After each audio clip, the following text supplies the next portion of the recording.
యేసయ్యకి మహిమ కలుగును గాక.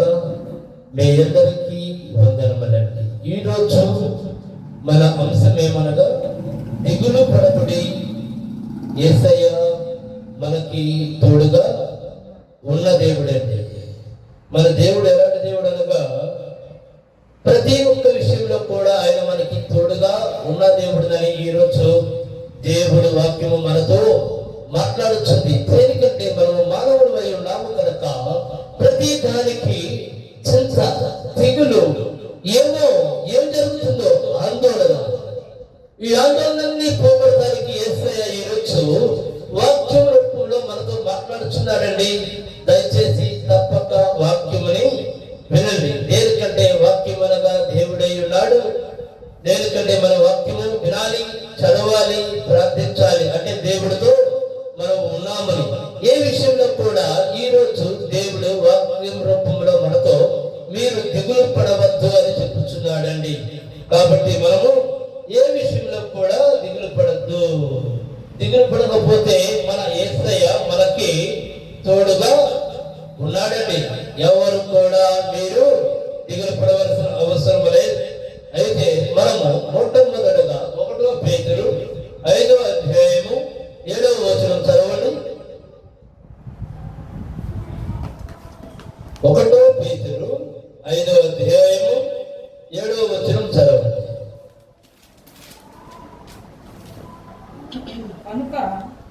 కనుక మీ చింత యావత్తు ఆయన మీద వేయుడి. నిబ్బరమైన బుద్ధి గలవారై ఆయన మిమ్మల్ని గూర్చి చింతించుచున్నాడు గనుక మీ చింత యావత్తు ఆయన మీద వేయుడి. ఏమంటున్నాడండి వాక్యం? ఏం మాట్లాడుతుంది మనతో? ఆయన మనల్ని గురించి చింతించుచున్నాడు. అంటే ఇక నువ్వు ఆలోచించాల్సిన అవసరం లేదు. మన గురించి ఎవరు చింతిస్తున్నారు? దేవుడు యేసయ్య మన గురించి చింతించుచున్నాడు. కనుక మన చింత యావత్తు ఎవరి మీద ఏమన్నాడు?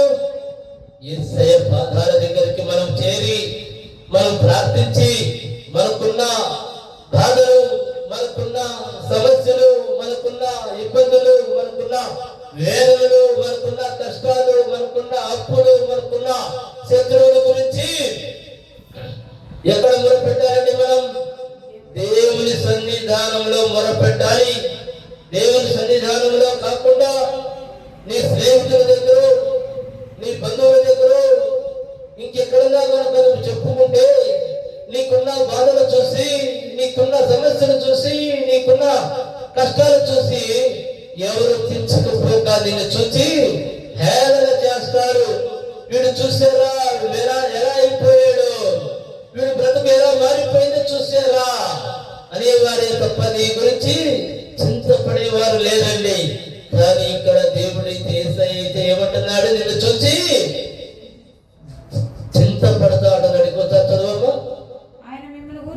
ఆయన మిమ్మల్ని గురించి చింతించుచున్నాడు కనుక మీ చింత యావత్తు ఆయన మీద వేయాలి. ఆయన మీద వేయాలి అంటే మన చింత యావత్తు ఏం చేయాలి? మనం ప్రార్థన చేయాలి. ప్రార్థన బలము కలిగి ఉండాలి. ప్రార్థన విశ్వాసము కలిగి ఉండాలండి. అప్పుడే నువ్వు ప్రార్థనలో అన్ని యేసయ్య దగ్గర మొరపెట్టుకుని, నా దేవా నాకు ఈ బాధలతో సంబంధం లేదు, నాకు ఈ వేదనతో సంబంధం లేదు, నాకు ఈ ఎప్పుడుతో సంబంధం లేదు, నాకు ఈ శత్రువులతో సంబంధం లేదు, నాకు నీకు మాత్రమే సంబంధం తండ్రి అని విశ్వాస సహితమైన ప్రార్థన చేయాలండి మనం. అప్పుడే మన చింత యావత్తు ఆయన పాదాల మీద మోపినట్లు. అట్లాగే 8వ వచనం చదవండి. నిబ్బరమైన బుద్ధి గలవారై మెలకువగా ఉండాలి.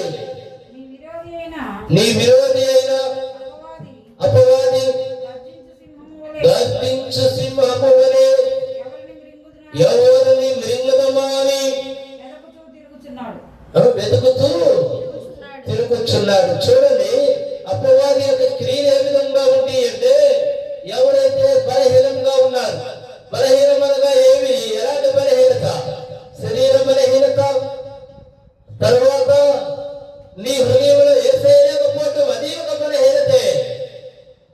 అదే మొట్టమొదటి బలహీనత ఏమనగా శరీర బలహీనత, రెండోది నీ హృదయంలో వేసేయలేకపోవటం, మూడోది లోకాన్ని ప్రేమిస్తాం.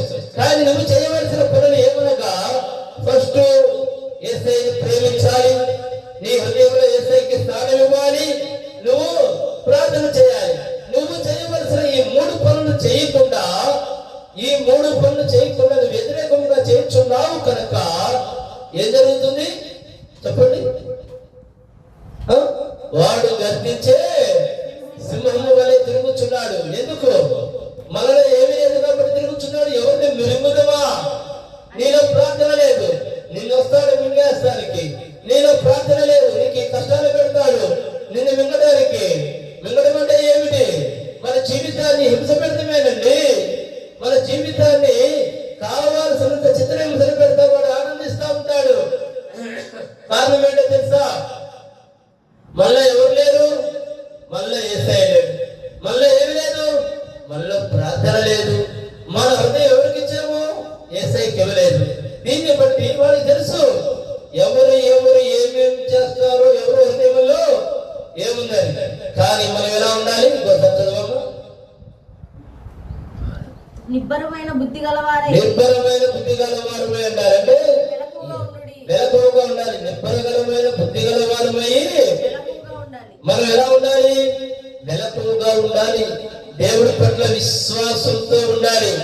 ఏ కష్టము నిన్నేమి చేయదు, ఏ ఇబ్బంది నిన్నేమి చేయదు, ఎలాంటి శత్రువులు నిన్నేమీ చేయలేరు. నువ్వు బుద్ధి కలిగి మెలకువగా ఉండాలి. అంటే నా దేవుడు సర్వశక్తి కలిగిన దేవుడు, నా దేవుడు సమస్తము చేయగలిగిన దేవుడు. ఏ కష్టము యేసు నామములో నన్ను ఏమీ చేయలేదు, ఏ బాధ యేసు నామములో నన్ను ఏమీ చేయలేదు, ఏ వ్యాధి యేసు నామములో నన్ను ఏమీ చేయలేదు, ఏ అప్పు యేసు నామములో నన్ను ఏమీ చేయలేదు. దేనికంటే నేను బుద్ధి కలిగి ఉన్నాను, నేను మెలకువ కలిగి ఉన్నాను, నా దేవుడి పట్ల నమ్మకము కలిగి ఉన్నాను. నా దేవుడిలో సమస్తము ఉంది, నా దేవుడిలోనే సర్వస్వము ఉంది. నా దేవుడితోనే నేను సృష్టించబడ్డాను.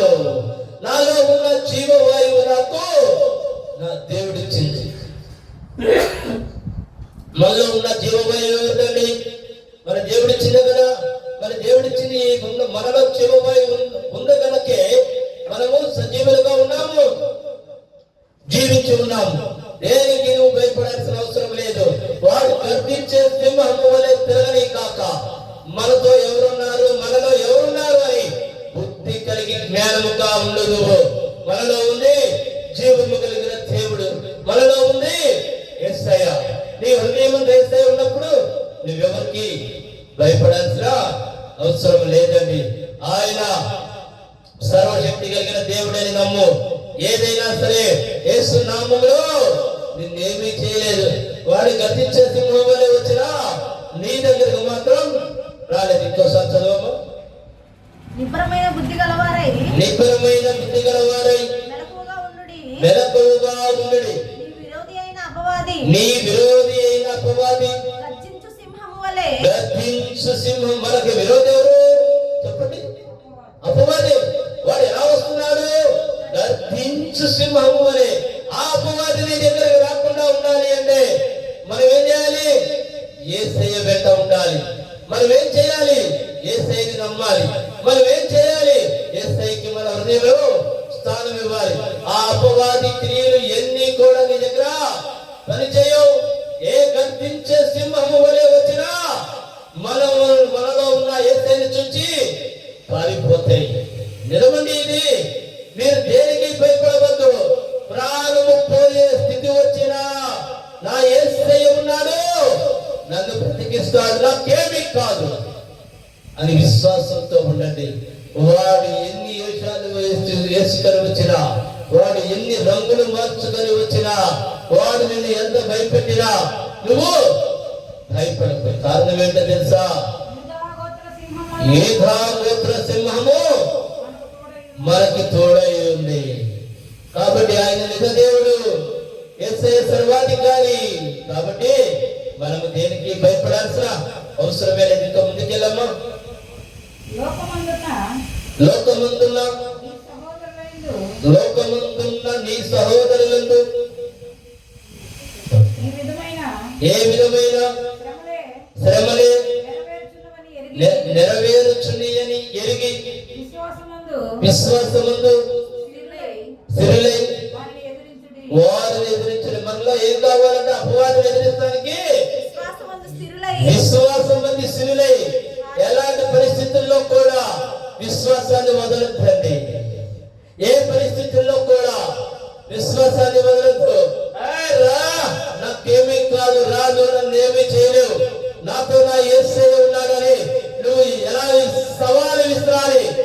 కష్టానికే నువ్వు సవాలు విసిరాలి, వ్యాధికి నువ్వు సవాలు విసిరాలి, బాధకు నువ్వు సవాలు విసిరాలి, కష్టానికి నువ్వు సవాలు విసిరాలి, శత్రువులకి నువ్వు సవాలు విసిరాలి. ఎందుకో తెలుసా? మనలో ఉన్న దేవుడు సర్వశక్తి కలిగిన దేవుడు అండి. మన దగ్గర ఏముండాలో తెలుసా? విశ్వాసం అనే ఖడ్గం ఉండాలి. ఆ ఖడ్గముతో నువ్వు దేనినైనా జయించగలుగుతావండి. అదే మన ఆత్మవిశ్వాసముతో ఖడ్గము మన చేతిలో ఉండాలి. నా యేసయ్య నాలో ఉన్నాడు, నా యేసయ్య నాతో ఉన్నాడు, నువ్వు నన్ను ఏమీ చేయలేవురా అని మనం బలంగా ఎప్పుడైతే వాడిని ఎదిరిస్తామో వాడికి చిరుచౌట్లు పట్టాలంటే, ఈ చోడికి రావాలంటే వాడి గజగజ ఉరికిపోవాలి తప్ప వాడిని చూసి నువ్వు వరపడం ఏంటండి? కష్టాన్ని చూసి నువ్వు వరపడం ఏంటి? వ్యాధిని చూసి నువ్వు వరపడం ఏంటి? బాధను చూసి నువ్వు వరపడం ఏంటి? నీ దగ్గరికి రావాలంటే అపవాది గారు వరకాలి. అదే మన యేసయ్య శక్తి. ఆ శక్తి మనలో ఉండాలంటే మనం విశ్వాసము కలిగి ఉండాలండి. విశ్వాస వీరులమై ఉండాలండి. విశ్వాసంలో కనుక మనం ఉంటే మన దగ్గర ఈ లోకమంతా ఏకమై వచ్చిన నీ విశ్వాసానికి వాడే సలాం చేసి వెళ్ళాలండి. ఎందుకంటే అతని జోలికి మనం వెళ్ళలేం. కారణం ఏమిటో తెలుసా? యేసయ్య ఉన్నాడు. అతని దగ్గరికి వెళ్తే యేసయ్య ఉన్నాడు, మనం ఏమీ చేయలేమని అపవాది గారి గజగజలాడిపోవాలండి. ఎందుకంటే ఒకటే చెబుతున్నా, మన దేవుడు నీ మాట వినే దేవుడు, నా మాట వినే దేవుడు, మన దేవుడు మాట్లాడే దేవుడు, మన దేవుడు జీవం కలిగిన దేవుడు. నీ నోటి నుంచి వచ్చిన ప్రతి మాట ఆలకించుచున్నాడు. నువ్వు మాత్రం నా మొర వింటలేదని నువ్వు అనుకోవద్దండి. ఆయన వింటున్నాడు, నీ మొర వింటున్నాడు, నా మొర వింటున్నాడు. మనందరూ కూడా వినుచున్న దేవుడై ఉన్నాడు మన యేసయ్య. కాబట్టి ఏ ఒక్కరు కూడా విశ్వాసములో బలహీనపడవద్దండి. మన దేవుడు జీవం కలిగిన దేవుడు. 11 వరకు చదవండమ్మా. తన నిత్య మహిమకు తన నిత్య మహిమకు క్రీస్తునందు తన నిత్య మహిమకు క్రీస్తునందు మిమ్మల్ని పిలిచిన సర్వకృపానిధియగు దేవుడు. సర్వకృప చూడండి, సర్వకృప దేవుడు అంటే నిరంతరము. నిన్ను ఏ క్షణమన్నా మర్చిపోతాడని నువ్వు అనుకుంటున్నావేమో, కానీ దేవుడు ఏమన్నాడు తెలుసా? సర్వకృప. ఎనీ టైం, ఎప్పుడైనా నువ్వు యేసయ్యని పిలవచ్చు, ఎప్పుడైనా నువ్వు యేసయ్యని ప్రార్థన చేయవచ్చు. అది అర్ధరాత్రి కావచ్చు, పగలు కావచ్చు, ఏ టైం అయినా కావచ్చు. నీ కొరకు ఎదురు చూస్తున్నాడు. నువ్వు ఎప్పుడు పిలుస్తావా అని యేసయ్య నీ కొరకు ఎదురు చూస్తున్నాడు. అందుకే ఏమన్నాడు? సర్వకృప, సమస్తము నాలోనే ఉన్నాయి, నీ పిలుపు కోసమే నేను ఎదురు చూస్తున్నాను బిడ్డ అని ఆయన చూస్తున్నాడండి. ఎనీ టైం, ఎప్పుడైనా మోకరించు, ప్రార్థన చేయి, విశ్వాసమునే ఖడ్గం నువ్వు పట్టుకో. దేవుడు నీకు తోడై ఉన్నాడు. ఇంకా ముందుకెళ్ళమా. సర్వకృపానిధియగు దేవుడు, సర్వకృప నిధియగు దేవుడు కొంచెము కాలము మీరు శ్రమపడిన పిమ్మట కొంచెము కాలము మీరు శ్రమపడ్డ పిమ్మట తానే మిమ్మును పూర్ణులుగా చేసి ఒక్క నిమిషం అండి. ఎందుకో తెలుసా? కొంతకాలం మీరు ఎందుకు శ్రమపడాలో తెలుసా? మీరు విశ్వాసంతో ఉంటారా? విశ్వాసంలో బలహీన పడతారా అని కొంతకాలము వెయిట్ చేస్తున్నాడు. మనం ఏం చేయాలంటే మొండితనం మన దగ్గర ఉండాలి. మన ఆయుధమేమనగా విశ్వాసము, మొండితనము. నాకేమి తెలియజేస్తాయా? నాకు నేను కావాలంటే సృష్టించబడాలి. నువ్వు సృష్టిస్తేనే సృష్టించబడ్డా. ఏ వేదైనా ఏ బాధైనా నాకు సంబంధం లేదు. నేను నీతో సృష్టించబడ్డాను. నువ్వే నా తండ్రివి. నీవు తప్ప నాకు ఈ లోకంలో ఎవరు లేరు. మీరు ఖాళీగా ఉన్నప్పుడు మీ ప్రార్థన ఇలా చేసుకోండి. ఎలా అంటే, సర్వశక్తి కలిగిన మా యేసుక్రీస్తు ప్రభువా, మీరే మాకు దిక్కు తండ్రి, మీకు వెళ్ళలేని స్తుతులు స్తోత్రములు వందనములు దేవా అని ఖాళీగా ఉంటే మీ హృదయంలో ఈ విధంగా ప్రార్థన చేయండి. మనకి దిక్కు ఆయనే, మన అండ ఆయనే, మన కొండ ఆయనే, మన బలము ఆయనే, మన ఊపిరి ఆయనే, మన సర్వము ఆయనే, మన సమస్తము ఆయనే అయి ఉన్నాడు కనుక యేసయ్యే మన ఊపిరిని, యేసయ్యే మన దమ్ముని, యేసయ్యే మన ధైర్యం నమ్మండి. అద్భుతాలు వేద అద్భుతాలు మన సొంతమండి. ముందుకెళ్ళమ్మా. తానే మిమ్మును తానే మిమ్మల్ని పూర్ణులుగా చేసి తానే మిమ్మల్ని పూర్ణులుగా చేసి స్థిరపరచి ఏమంటున్నాడు? తానే మిమ్మల్ని పూర్ణులుగా చేసి స్థిరపరచి బలపరుస్తాడంటున్నాడు. ఇంక ఎవరు కూడా నీ చోలికి రావడానికి వీల్లేదు. యేసయ్య స్థిరపరిస్తే ఎవరు కూడా నిన్ను ఏమీ చేయలేరు. నిన్ను నాశనం చేయాలని ఎంతో మంది చూస్తున్నారు. నీ మీద ప్రయత్నాలు జరిగినాయి, కానీ వారి ప్రయత్నాలు ఫలించవు. కారణం ఏమిటో తెలుసా? యేసయ్య నిన్ను స్థిరపరిచే టైం వచ్చింది. యేసయ్య నిన్ను స్థిరపరుస్తాడు. యేసయ్య నిన్ను బలపరుస్తాడండి. ఎంతమంది ఏమైనా చేసుకొని ఈనాడు మన పరిస్థితులు ఎలా ఉన్నాయి అంటే, ఒక వ్యక్తి బాగా బతుకుచుంటే పక్కనోడు ఓర్చలేడు, ఒక వ్యక్తి ఎదుగుచుంటే పక్కనోడు ఏడుపులు, అలా తయారైపోయారు. అలాంటి ఏది కూడా నీకు తగలవండి. ఎందుకంటే దేవుడు నీ జీవితాన్ని ఈ రోజున స్థిరపరచుచున్నాడు. స్థిరపరచుకునే కాక నిన్ను బలపరచుచున్నాడు. నీతో ఉంటున్నాడండి మన దేవుడు. ఎంత గొప్ప దేవుడో చూడండి. చాలా గొప్ప దేవుడు. ఆయన మన జీవితాన్ని స్థిరపరిచేదాకా మనం ఏం చేయాలి? మౌనముగా ప్రార్థన చేయాలి. విశ్వాస సహితమైన ప్రార్థన చేయాలి. ఏ లోకంతో నీకు సంబంధం లేదు. నీకు యేసయ్యకే సంబంధం. నీ నాలుక నుంచి పలికే ప్రతి మాట యేసయ్య వింటున్నాడని విశ్వాస సహితమైన ప్రార్థన చేయి. అన్ని ఆయన చూసుకుంటాడు. ఇంకా చదవమ్మా. యుగ యుగములకు ప్రభావం ఆయనకు కలుగును గాక. ప్రభావము ఆయనకి కలుగును గాక. ఆయన యుగ యుగములు ఉన్న దేవుడై ఉన్నాడు. మనము ప్రతి విషయమునందు యేసయ్య వైపే చూడాలండి. ఆయన చూచుచున్నా దేవుడై ఉన్నాడు. ఆయన మనతో ఉన్న దేవుడు, చూచుచున్న దేవుడు, మనందరినీ ప్రేమించుచున్న దేవుడు, రక్షించుచున్న దేవుడు, కాపాడుచున్న దేవుడు. మరొక వాక్య భాగానికి వెళ్దాం. 2 దినవృత్తాంతములు 17వ అధ్యాయము 7వ వచనం చదవండి.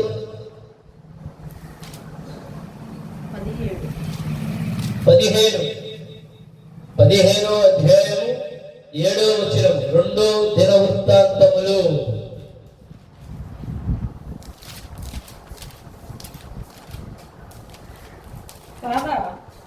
కాగా మీరు బలహీనులు కాక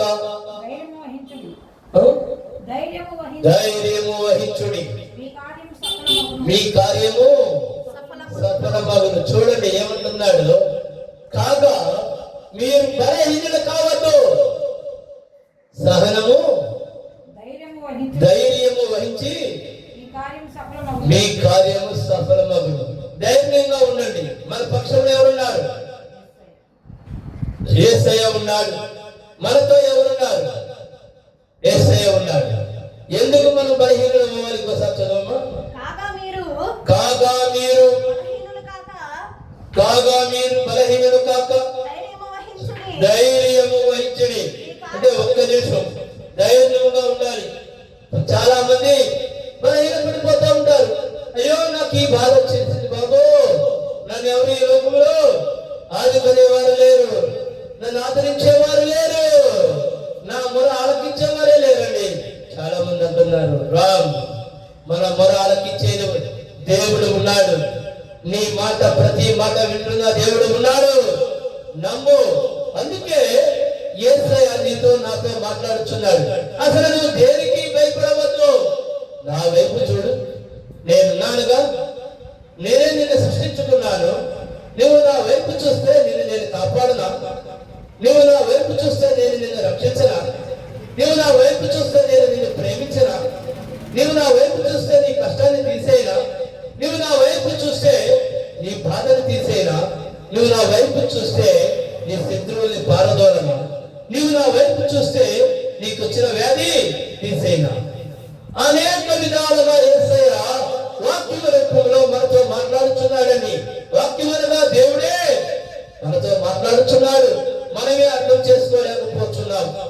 ఎందుకంటే వాక్యము కనుక మనం చదువుతున్నట్లయితే, వాక్యాన్ని కనుక మనం ఎత్తిపట్టి ప్రార్థన చేస్తున్నట్లయితే దేవుడు సంభాషణ చేసుకుంటున్నట్టు. ఇంకోసారి చదవమ్మా. కాగా కాగా మీరు బలహీనులు కాక కాగా మీరు బలహీనులు కాక ధైర్యము వహించుడి. దేవుడు చూడండి, కాగా మీరు బలహీనులు కావద్దు.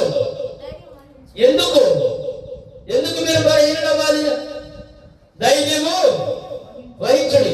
నా దేవుడు ధైర్యం వహించాలంటే ఇప్పుడు ఉదాహరణకి మనకి ఏదన్నా డబ్బులు కావాల్సి వస్తే మన ఇంట్లోనో లేదా బ్యాంకులోనే డబ్బులు ఉన్నాయి. ఏం చేస్తాం? ధైర్యంలో ఉంటావా? ఉండవా? ధైర్యమే. మన ఇంట్లో డబ్బులు ఉన్నాయి లేదా బ్యాంకులో డబ్బులు ఉన్నాయి. ఇక్కడ యేసయ్య మాట కూడా అదే, నేనున్నాను నీకెందుకు? కాగా మీరు ధైర్యము వహించుడి. నేనున్నాను కదా. నీకేం బాధ వచ్చింది? నీకేం కష్టం వచ్చింది? రా నా సన్నిధానికి రా, నాకు చెప్పు. యేసయ్యకి తెలుసు, కానీ నీ దొరికితే చెప్పాలి. నువ్వు ఎంతవరకు విశ్వాసంగా ఉన్నావు అనేది యేసయ్య చూడాలండి. అందుకే ఇంకోసారి చదవమ్మా. కాగా మీరు ధైర్యము వహించుడి. కాగా మీరు ధైర్యము వహించుడి. మీరు బలహీనులు కాక మీరు బలహీనులు కాక ధైర్యము వహించుడి. ధైర్యము వహించుడి. మీ కార్యము సఫలమగును. మీ కార్యము సఫలమగును. చూడండి, మనం ఏం చేయాలి? నాకేం పర్వాలా, నా యేసయ్య ఉన్నాడు, ఆయనే చూసుకుంటాడు. ఇంకేంటి నీకు భయం ఎందుకు? విశ్వాసం. అక్కడ నీకు కావాల్సింది బలమైన విశ్వాసం. విశ్వాసంతో కనుక ఉంటే ఎలా ఉంటుందో ఇప్పుడు ఇంకో వాక్యంలో మనం చెప్పుకుందాం. యెహెజ్కేలు 36వ అధ్యాయము 11వ వచనం చూడండి. మనం ధైర్యంతో కనుక ఉండి, నిబ్బరంగా కనుక ఉండి, విశ్వాసంతో కనుక ఉంటే ఆయన ఎలా మాట్లాడుతున్నాడో వాక్యం నుండి ఇప్పుడు మీ మీద మనుషులను, మీ మీద మనుషులను, పశువులను విస్తరింపచేసేదను. అవి విస్తరించి అభివృద్ధి నందును పూర్వము ఉన్నట్లు మిమ్మల్ని నివాస స్థలముగా చేసి మునుపటి కంటే అధికమైన మేలు మీకు కలగజేసింది. ఏమంటున్నారండి? మనం ఆయన పట్ల విశ్వాసంతో కనుక ఉంటే ఏమంటున్నాడు? మునుపటి కంటే అధికమైన మేలు నీకు కలగజేస్తాడు. యేసయ్య వాగ్దానం ఇచ్చుచున్నాడు. ఆయన కనుక వాగ్దానం ఇచ్చాడంటే భూమి ఆకాశములు గతించిపోయాడు, ఆయన వాగ్దానం గతించిపోదండి. బాగా గమనించండి. మీరు అవసరమైతే ఈ వాగ్దానాన్ని ఎత్తిపట్టి ప్రార్థన చేయండి. యెహెజ్కేలు 36వ అధ్యాయము 11వ వచనం మీరు ప్రార్థన చేయండి. ఈ విధముగా వాగ్దానాన్ని ఇంకోసారి చదవమ్మా. మునుపటి కంటే అధికమైన మేలు మీకు కలగజేసేదను అని వాగ్దానము మనతో వాక్యము మాట్లాడుతుంది కనుక మీరు ఏ విధముగా మీరు ప్రార్థన చేసేటప్పుడు ఈ వాగ్దానాన్ని ఎత్తిపట్టి ప్రార్థన చేయండి. ఇప్పుడు నువ్వు ఒక స్టేజీలో ఉన్నావు, ఇంకా ఇంకో నెక్స్ట్ లెవెల్కి వెళ్ళాలి. వాగ్దానాన్ని ఎత్తిపట్టి విశ్వాసంతో ప్రార్థన చేయండి. అద్భుతాలు నీకు నీ జీవితంలో చేస్తానికి యేసయ్య సిద్ధముగా ఉన్న దేవుడండి. మన దేవుడు సిద్ధముగా ఉన్న దేవుడు, నీకు అధికమైన మేలులు చేస్తానికి ఉన్న దేవుడు ఉన్నాడు గనుక యేసయ్యని మీరు బలమైన విశ్వాసంతో అడగండి. మన దేవుడు ఎలాంటి దేవుడు చెప్పండి? మనకి తోడుగా ఉన్న దేవుడు అండి. మన దేవుడు ప్రతి ఒక్క విషయంలో దిగులు పడకు, నువ్వు అసలుకి దిగులు పడవద్దు. మనకి తోడుగా ఉన్న దేవుడు. ఈ రోజు మన అంశం అది. దేవుడికి వాక్యముని దీవించి ఆశీర్వదించిన గాక. దయచేసి కన్నులు మూసుకుంటే ప్రార్థన చేసుకుందాం. మా గొప్ప దేవ, మా యేసయ్య, మా తండ్రి, అయా ఈ రోజు వాగ్దానం ప్రకారం నా తండ్రి నా తండ్రి అయా 36 నా తండ్రి 11లో ఉన్న నా తండ్రి వాగ్దానాన్ని తండ్రి మా పట్ల మీరు అయా వాగ్దానం రూపంలో వాక్యం రూపంలో మాతో మాట్లాడారు. మునుపటి కంటే అధికమైన మేలులు మీరు చేస్తా అన్నారు తండ్రి. ఈ వాక్యం ఉన్న ప్రతి ఒక్క కుటుంబంలో ప్రతి ఒక్క బిడ్డకి తండ్రి నాయన అధికమైన మేలులు చేయమని నజరేయుడైన యేసుక్రీస్తు నామములో ప్రార్థించి అడిగి వేడుకొనుచున్నాను మా ప్రియ పరలోకపు తండ్రి. ఆమేన్, ఆమేన్, ఆమేన్. మీ అందరికీ వందనములు. మా అడ్రస్ గుంటూరు జిల్లా తెనాలి ఐతార్ నగర్ మదర్ తెరీసా వీధి. మా ఫోన్ నెంబర్ 9581961369. మీ ప్రార్థన అవసరతల కొరకు మీరు ఫోన్ చేయవచ్చండి. మీ అందరికీ